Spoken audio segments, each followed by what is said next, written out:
everybody, I'm Moriah from the TTL Makerspace, and today I'm going to teach you how to safely use the joiner and the planer. Let's get started.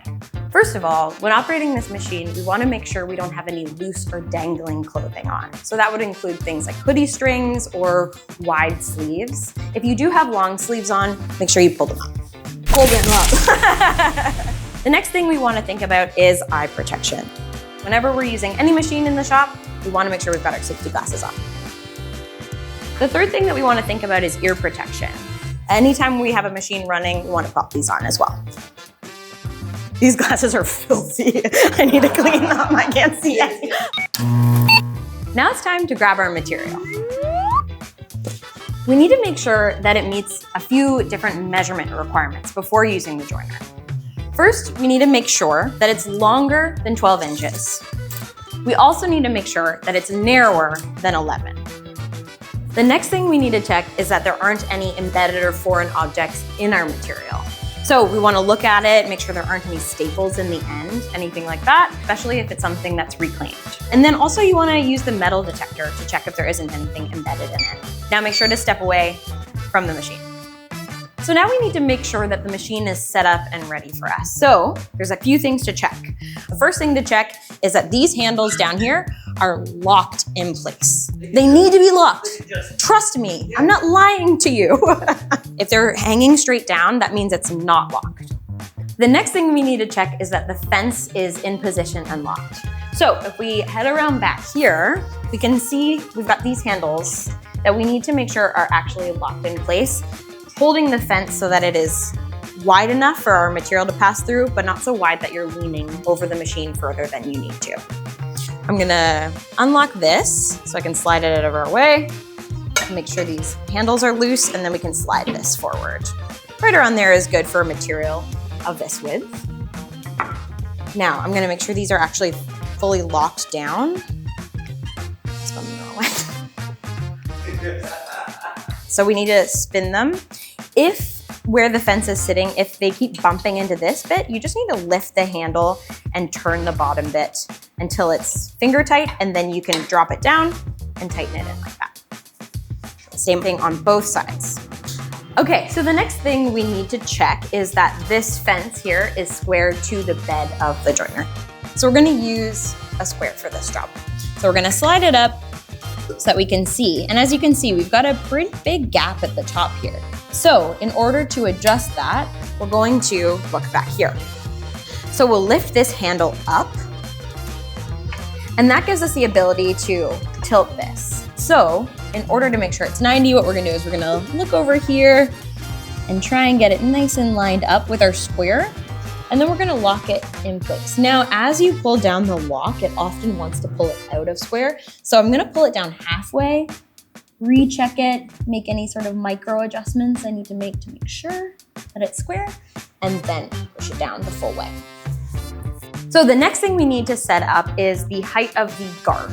In order to safely use this machine, we want to keep the cutter head, which is down in here, as covered as possible, and that is the job of the guard. So first we want to drop it so that it's just above the height of our material. Just a little off. Yeah, because it shouldn't be touching the material. Maybe I should say that to the camera. It shouldn't be touching the material. The guard shouldn't be touching your material. It's not controlling your material. Your hands are doing that. It's just there to cover the cutter head. We want to make sure that this is pushed back, touching the fence whenever we're doing the face grain of our material. Lock that in place. The final adjustment that we need to make is to the depth of our cut, and that's controlled by this lever down here. Now, we've got a scale, but as you can tell, it's not really referring to anything in an accurate way. So this is something you'll get more comfortable with the more you use the machine, but the thing to know is that the further down, the deeper the cut. This controls the in-feed bed, so you can see it actually moving up and down as we make our adjustment. Especially on our first initial passes, we want to take a very shallow pass. I'm rarely ever using this beyond the halfway point. All right, now we're ready to actually use the joiner. I want to find the most stable side of my material. So as you can see, I don't have any rocking or anything happening here. Now that doesn't mean that this material is flat, it just means that it's stable. On the other side, we've got a little bit of movement.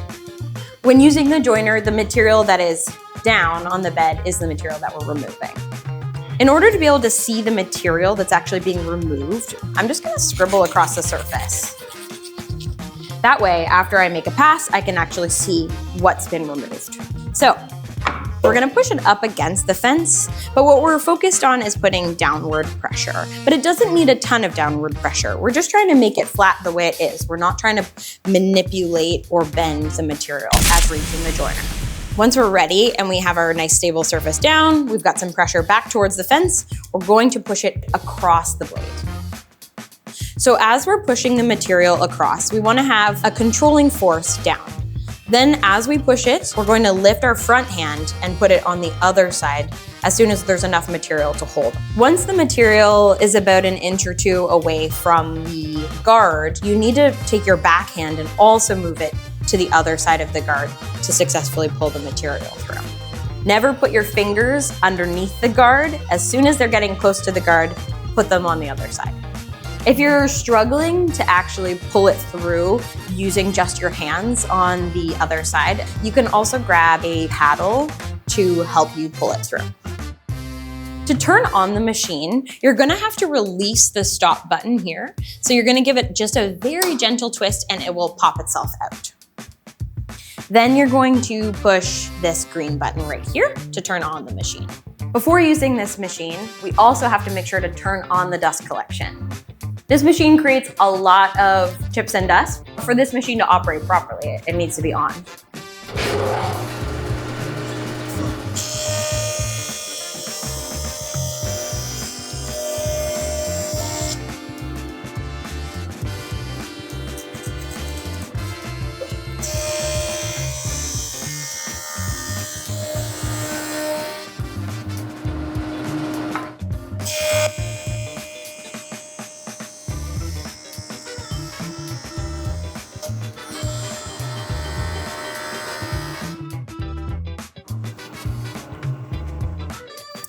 Now that we have a flat face, we want to create a flat edge that's 90 degrees to that flat surface we just created.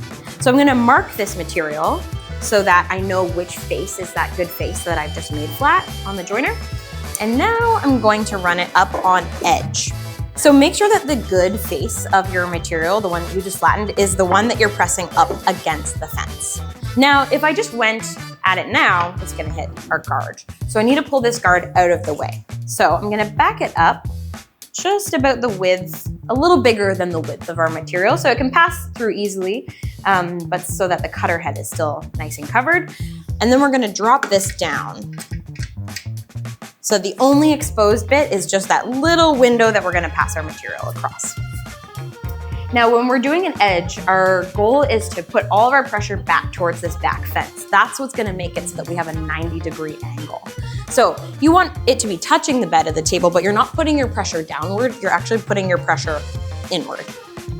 If you're joining something that's wide, you don't want to put pressure up above the fence because you're at risk of tipping your material like this. So always make sure that your hand placement is below the top of the fence, but above the halfway point.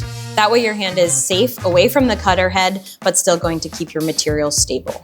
You know what, I'm just gonna go right ahead and run my edge now.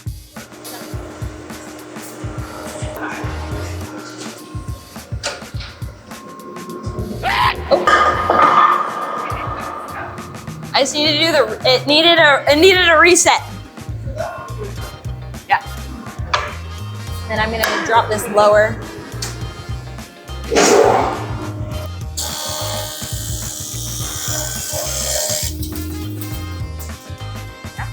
So the beauty of using the joiner is that we can create these flat surfaces and 90-degree edges. And it can be tempting to then be like, okay, I can use this machine to then flatten the other side.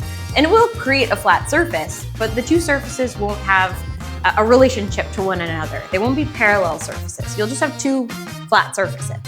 In order to create a board that is uniform, that has parallel surfaces, we're going to use the planer. So in our shop, the joiner and planer are the same machine. We just have to transform this joiner into a planer. We need to unlock these handles here. Then you're gonna grab this handle and lift up so that the machine is open. Make sure that this little thing clicks into place there. Now, this is our cutter head. We wanna make sure that this is covered. So we're gonna grab our dust collection and pull it over so that it clicks into place. We'll get this pipe out of our way. Now, we come over here. So the planer actually has an auto feeder that pulls your material through. So before turning the machine on, you need to make sure that this lever is in the engaged position. All right, so now we're ready to set up the machine to actually receive our material. So when we're setting the opening of the machine, we want to set it to the same width as the widest point on our board. So I'm going to check my board at a couple spots. This one hangs out just around 1 1/16 inches. So what I'm gonna do is I'm gonna open the machine to be open to 1 1/16 inches. Now we've got a scale along here. Now this is not a precise measurement.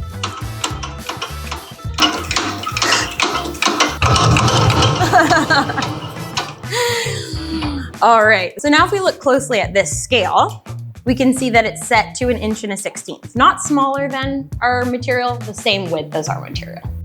Now that the machine is set and it's open to the same width as our board's thickness, we're going to make sure that our good face, so I've marked this face, the one that I flattened on the joiner, we're gonna make sure that that's down on the bed of the machine. On the top, the surface that I'm trying to make parallel to my good face, I'm gonna scribble across it. Because it's a pretty smooth board already, I wanna be able to tell that it's not just smooth, but that the material has actually been removed, so I can tell it's flat. Now we're ready to feed our material into the machine. And then, ow,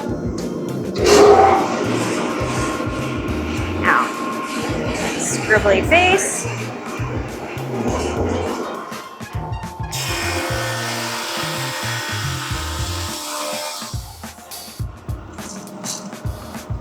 So now that we've made our first pass, now we want to bring our material down to the thickness we actually want. In order to continue decreasing the thickness of our material, we're going to raise the bed and keep measuring our material in between each pass. So whenever you're raising the bed, you don't want to raise it more than a half turn of this wheel. I even recommend only going about a quarter turn from where you took your last pass. It takes more than you think, and the more you try to remove at a time, the more likely you're going to get tear out. A little bit at a time goes a long way. Okay.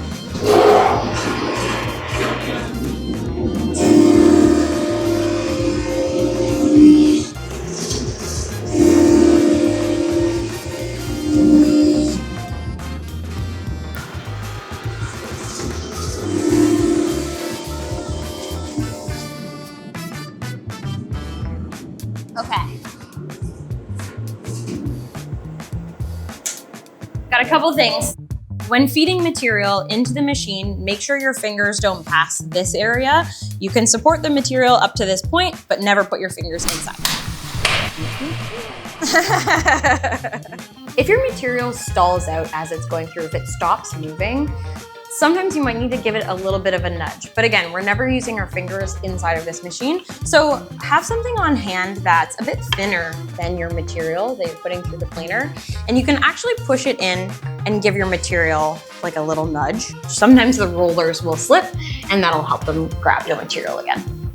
When feeding your material into the machine, try to keep it as straight as possible. It might twist a little bit as the machine grabs it, but the goal is to encourage it to go straight.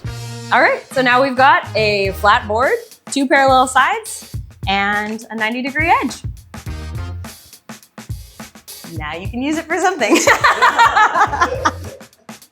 So remember, when using the joiner and the planer, make sure that you're wearing the appropriate clothing and protective gear. Use the joiner to establish a flat surface and a 90-degree surface on your edge.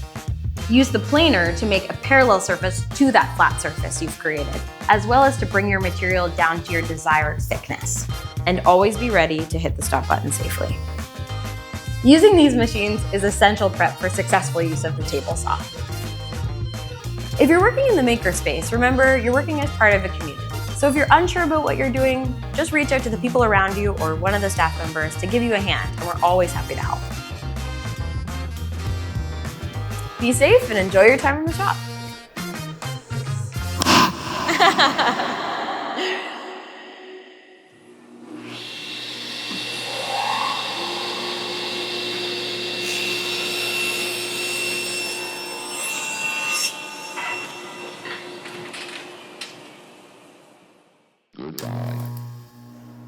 I forgot my phone.